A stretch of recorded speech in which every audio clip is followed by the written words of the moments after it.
তো সুপ্রিয় দর্শক মণ্ডলীরা, তোমাদেরকে জানাই অনেক অনেক স্বাগত আমার অল্প কথার গল্পতে। আর এখন দেখছো নতুন বইয়ে গিফট প্যাক খোলার পালা। যদিও আমরা চলে যাব ভোরবেলা, অনেক রাত বেরিয়ে যাব, তো তার জন্য আমরা সবাই দেখছি গিফট খোলার জন্য সবাই বসে পড়েছি। আর এটা কিন্তু আমাদের একটা আলাদা চমক কিংবা ভালো লাগার একটা বিষয়। সবাই এটা দেখতে পছন্দও করি, কারণ কি বলো তো, যেমন হোক তেমন হোক, ছোটোখাটো অনুষ্ঠান হোক আর যেভাবেই হোক, কিছু গিফট পেলে না ওটা একটা মনের মধ্যে একটা ইয়ে থেকে যাকে, যে কখন আমি গিফটগুলো খুলে সেইগুলো আমি তোমাদের সঙ্গে শেয়ার করব। যদিও এগুলো আমার গিফট না, তাও হলেও একটা তো মনের মধ্যে কৌতূহল থাকতেই পারে যে চলো গিফটগুলো খুলে দেখা যাক কী কী পেয়েছে। আর এই যে দেখছো কত শাড়ি পেয়েছে। আর আমরা কি দিয়েছি সেটা তো তোমাদেরকে জানানোই হলো না। আমরা দিয়েছি একটা আলমারি, একটা শোকেস আলমারি দিয়েছি। আর এই যে দেখছো সবাই একভাবে বসে আমরা সবাই গিফট প্যাক খুলতে ব্যস্ত। এই যে দেখছো এটা হলো বেডশিট দিয়েছে একটা, বালিশের ওয়ার শুদ্ধ করে। তো দেখছো কত কত গিফট, আরও অনেক অনেক গিফট আছে যেগুলো আমরা এখন খুলতে চলেছি। তো চলো তোমরা আমার সঙ্গে যারা যারা আছো গিফটগুলো প্লিজ তোমরা দেখো, আর যদি ভালো লাগে তো কমেন্ট শেয়ার করতে থাকো। তো চলো এখন গিফটগুলো কি কি হয়েছে সেগুলো খুলে দেখি। আর এই দিকে বসে আছে আমার দিদি, এটা হলো আমার মেজো দিদি। এই কি করছে, যত প্লাস্টিকগুলো ছিল, যেগুলো গিফট প্যাকগুলো এসেছিলো ওগুলো সুন্দর করে গুছিয়ে রাখছে। কারণ কি বলো তো, পরে পরিস্থিতিতে অনেক দরকার লাগতে পারে। কারণ কি বলো তো, নিজেরাও বেরোচ্ছি একটা গিফট নিতে, তো তখন ওটাও বেরোতে যায় যে চলো গিফটটা এর মধ্যে প্যাক করে দেওয়া যায়, তখন আর দোকান থেকে কিনতে লাগে না। ওই জন্য আমার দিদি সুন্দর করে প্যাকগুলো গুছাচ্ছে। আর এইদিকে আমাদের নতুন বউ গিফট খোলার ব্যস্ত এত, মানে সে আর এদিক ওদিক ভাবার চেষ্টাই করছে না। আর যেহেতু এখন প্রচণ্ড গরম, আর এই যে দেখো সকালবেলা আমার বোনঝি ফ্যানের তলায় সিরিয়াল দেখতে বসে গেছে। আর এই যে দেখছো একটা বটল গ্রিন শাড়িটা কত সুন্দর লাগছে না। এরকম অনেক গিফট পেয়েছে, সেগুলো সব কিছু তোমাদেরকে দেখালাম। আর এখনও অনেক গিফট বাকি আছে। চলো গিফটগুলো খুলে দেখা যাক কোন গিফটটা কেমন এসছে। এখানে অনেক রকম ব্যাপার আছে, যেমন আমাদের গ্রামের দিকে কাউকে নিমন্ত্রণ করলে এমনি শুধু হাতেই চলে আসে, কিন্তু এখানে একটা নিয়ম আছে যে কেউ যদি কোনো নিমন্ত্রিত কেউ হয় সঙ্গে সঙ্গে গিফট একটা আনবেই, খালি হাতে কেউ আসে না। আর এই যে দেখছো শাড়িগুলো একের পর এক খুলছে, কত সুন্দর সুন্দর শাড়ি। আর সত্যি কথা বলতে মেয়েদের তো শাড়ি মনেই অজ্ঞান। আমি তো দোকানে গেলে কোন শাড়িটা দেখব, যেটা দেখব সেটা পছন্দ করব, সেটা পছন্দ করেই কিনেও নেব। আমার তো খুবই ভালো লাগে। আর এই যে দেখো এই শাড়িটা আরও সুন্দর। এরকম অনেক শাড়ি আছে যেগুলো খুব সুন্দর, ভালো লাগছিল। আর ও বলছে কি যে এই শাড়িটা আমি সরস্বতী পুজোর দিনকে পরবো, শাড়িটা পরলে খুব মানাবে, যেহেতু বাসন্তী কালারের টাচ আছে, খুব সুন্দর। তো দেখছো ও একে একে শাড়ি খুলেই যাচ্ছে। আর আমাকে বলছে মাসি তুমি ভিডিও করতে থাকো। হ্যাঁ, তা আমি কথা মতো ভিডিও করতে থাকছি। আর যদিও মনটা খুবই খারাপ, কারণ কি বলো তো, আমরা এখানে আসলাম প্রায় এক সপ্তাহ বেশি হয়ে গেছে। বিয়ে থেকে শুরু করে আজকালকে ওদের অষ্টমঙ্গলা হবে, আর ওরা বেরিয়েও আসবে, আমরা আগে চলে যাব। কারণ কি বলো তো, আমাদের সব যে সেটা সব কাজ রয়েছে, ভোরবেলা উঠে চলে যাব, আর ওরা অষ্টমঙ্গলায় বেরিয়ে যাবে। যদিও জামাই ষষ্ঠীটা আমাদের এখানে হবে, কারণ কি বলো তো, যেহেতু তোমাদের দাদাভাই এবছর ওদেরকে বিয়ে দিয়েছে, আর যে বছর বিয়ে দেয় সেই বছর প্রথম মানে জামাই ষষ্ঠী ওর যে বাবা হয় তার কাছে গিয়ে করতে হবে। সম্পর্কটা কেমন যেন গিজিয়ে গেল, তাই না? কিন্তু কিছু করার নেই। ওই সময়টা যদি না তোমার দাদাভাই বাবা হয়ে বিয়েটা না দিতে পারতো, তখন অনেকটা সমস্যা হতো, কিংবা আবার কাউকে খুঁজতে যেতে হতো, আবার সে দায়িত্ব নেবে কি, সেটাও একটা ব্যাপার ছিল। এই শাড়িটা দেখো, এই শাড়িটা এত সুন্দর শাড়ি না, খুব সুন্দর লাগছিল। আমি তো ভাবছিলাম আমার যদি হতো আমি পরে আগে ভিডিও করে তোমাদেরকে দেখিয়ে দিতাম। তো চলো, এগুলো যেহেতু নতুন বৌমার, ওগুলো ভাবাও তো দরকার নেই। চলো ওই প্যাকগুলো খুলছে, আর কত সুন্দর লাগছে।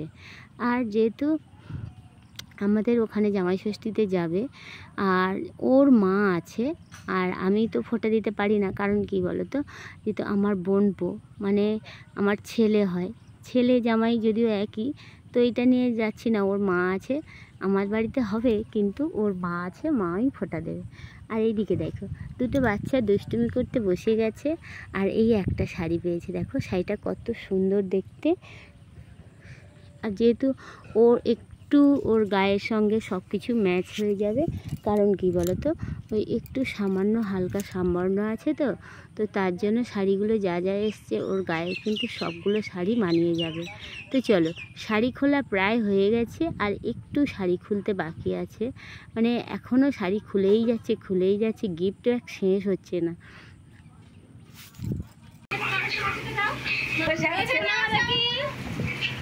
তো এদিকে শাড়ি দেখা হয়ে গেছে, সবগুলো শাড়ি খোলাও হয়ে গেছে।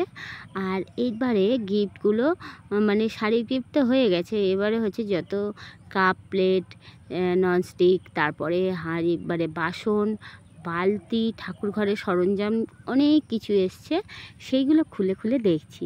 আর এদিকে আমাদের বাচ্চাটা খুবই দুষ্টুমি করছে। আর এই যে দেখো সবাই গিফট খুলতে খুলতে হয়রান হয়ে গেছে। তো এই যে দেখছো আমরা এখন ভোরবেলা রেডি হয়ে গেছি বেরিয়ে যাওয়ার জন্য। এখন বাজে 3টে, আর আমরা বর্ধমান থেকে আমরা ফিরে আসবো গ্রামে। তো গ্রামে ফিরবো, তার জন্য দেখছো কত ভোর ভোর সবাই উঠে গেছি। আর এখন যেহেতু মাঝরাত, তো এই রাত্রেবেলা ঘুম থেকে ওঠা যাওয়া কত রকম, মানে কি বলবো, একটু সমস্যার ব্যাপার। আমরা ভেবেছিলাম বেলায় যাব, কিন্তু সবাই যেহেতু সবার কাজে ব্যস্ত, সবাই ভোরবেলা যেতে চাইছে, আর সেক্ষেত্রে আমি যদি দেরিতে যাই তখন একটা কীরকম লাগে। তো যাই, এক যাত্রা সবার একসঙ্গেই হোক, পৃথক ফল কেননা হবে। তো এই যে দেখছো সব বৌমাগুলো ঘুমোচ্ছিল, সবাইকে দাবর করে নিচে নামিয়ে নিয়ে এসেছি। আর এবার আমরা যাব। তো যাওয়ার জন্য টোটো আমরা ভাড়া করে রেখেছিলাম আগের দিন রাতে। আর এই যে দেখছো টোটো সব চলে এসছে, একে একে সবাই বসেও যাচ্ছে। আর সত্যি কথা বলতে 1 সপ্তাহ আমরা এখানে ছিলাম, আমাদের মনটা একটু হলেও খারাপ হচ্ছে যাওয়ার জন্য। আর এখানে আসলে ঘোরার জায়গা প্রচুর, খুব সুন্দর সুন্দর জায়গা। আর এই যে দেখছো আমরা এখন স্টেশনে চলে এসেছি, শক্তিগড় স্টেশনে। ওইদিকে আমাদের পুচকু সোনাও উঠে গেছে, আর ওকে না অনেক রাতে ওঠার জন্য ও কিছু খেলেও না, হয়তো রাস্তায় খুব কান্নাকাটি করবে। আর যেহেতু বাইরের জিনিস ও একদমই খেতে পছন্দ করে না, যেহেতু আমাদের বাড়ি না 2টো পুচকু, আমার একটা পুচকু আর আমার এই মেজো দিদির একটা পুচকু।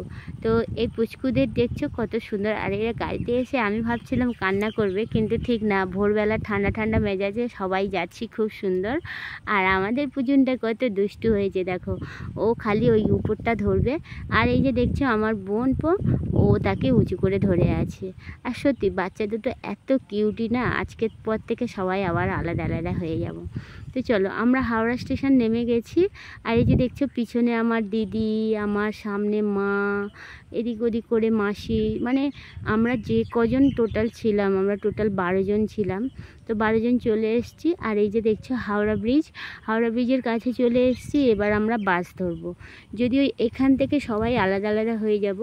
কিছু লোক অন্যদিকে চলে যাবে, আবার কিছু বাপের বাড়িতে চলে যাবে, কিছু দিদির বাড়ি, যে যার বাড়ি সব চলে যাবে। আর আমরা তো এখান থেকে আলাদা হয়েই গেলাম, আমাদের বাড়িতে আমরা চলে যাব।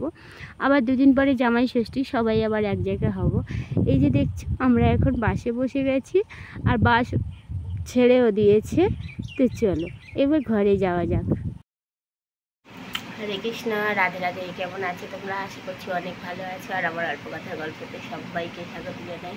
তো এই দেখো গোপুসোনাদের জন্য আজকে বিশেষ কিছু বানাইনি, কারণটা কি বলো তো, যেহেতু আমরা ওখান থেকে অনেক রাতে বেরিয়েছি। আর রাতে বলতে গেলে ওখানে ওরা অনেক রাত পর্যন্ত সবাই আনন্দ অনুষ্ঠান করছিল, ঘুমটা ঠিকঠাক হয়নি। তারপরে আবার 3টের সময় উঠে রেডি হয়েছে, ঘুমটা ভালো করে হয়নি। তো যাই হোক, বাড়িতে চলে এসেছি। আর এসে গোপুসোনাদেরকে কি খেতে দেব, ঠাকুর ঘরটা পুরো নোংরা, পরিষ্কার হচ্ছে না। তো একসঙ্গে এত কিছু করলে আমি ঠিক করে উঠে পারবো না। তো তার জন্য আমি এখন সব কাজ রেখে আগে রান্নাঘরে চলে এসেছি। আর বাপের বাড়ি যাওয়ার আগে মা আমার কাছে যেহেতু রাত্রেবেলা এসেছিল, তাই গ্রাম থেকে কিছু শাক এনে আমাকে দিয়েছিল। আমরা ভাবিনি জানো বিয়েটা হঠাৎ করে হয়ে যাবে। আমরা তো ভেবেছিলাম কি চলো দেখাশোনায় যাচ্ছি, দেখাশোনা করে আবার ফের পরে রিটার্ন চলে আসব। তারপরে হঠাৎ করে বিয়েটাও ঠিক হয়ে গেল, আর আমরাও ওখান থেকে এগোতেও পারলাম না, বিয়ের অনুষ্ঠান ছেড়ে আসতেও পারলাম না। তো তার জন্য কি করব বলো তো, শাকগুলো ফ্রিজের ভিতর রাখা ছিল, এসে দেখছি শাকগুলো ডান্ডি আছে কিন্তু পাতা নেই। তো কি করব, অল্প কিছু বাদাম একাদশীর জন্য নিয়ে এসেছিলাম, সেই বাদামটা দিয়ে আর শাক ভাজা করেছি, একটু আমের চাটনি করেছি, আর সাথে একটা সবজি করেছি। অনেকগুলো সবজি ফ্রিজের মধ্যে ছিল, সেগুলো সব শুকিয়ে নষ্ট হয়ে যাচ্ছিল। আর আমি এদিক ওদিক ভাবনা চিন্তা না করে বলি নষ্ট হবে কেন, সবগুলো সবজি এক জায়গায় দিয়ে পাঁচমিশালি সবজি রান্না করাই যেতে পারে। তো তার জন্য যত সবজি ছিল সবগুলো মিলিয়ে পাঁচমিশালি একটা সবজি বানিয়েছি, টমেটো আমের চাটনি করেছি, ডাল করেছি, আর কলমি শাক ভাজা করেছি। এই ছিল আজকে রান্না। তো চলো এবার গোপুসোনাকে ভোগ লাগিয়ে দেবো। আর ঠাকুর ঘরের অবস্থাগুলো এমন আজ হয়ে আছে না, একটু মানে তাকানোই যাচ্ছে না। তো যাই হোক, বাইরে গেলে এরকমটাই ঠিক হয়। আজ ভাবছিলাম গোপুসোনার জন্য কটা জামা তৈরি করব। কীরকম কি হবে জানি না, দেখি প্রথমবার মানে আমার কাছে সেরকম জড়িপুতি সেরকম কিছু নেই, তবে যেটা আছে ওটা দিয়েই গোপুসোনাকে সুন্দর করে ড্রেসটা বানিয়ে দেব, এটাই আমার ইচ্ছা ছিল। আর এই যে চলো, ভোগটা আমার প্রায় লাগানো হয়ে গেছে, এবারে আমি জল তুলসী পাতা দিয়ে অর্পণ করব। তো চলো, রাধে রাধে, সবাই ভালো থেকো।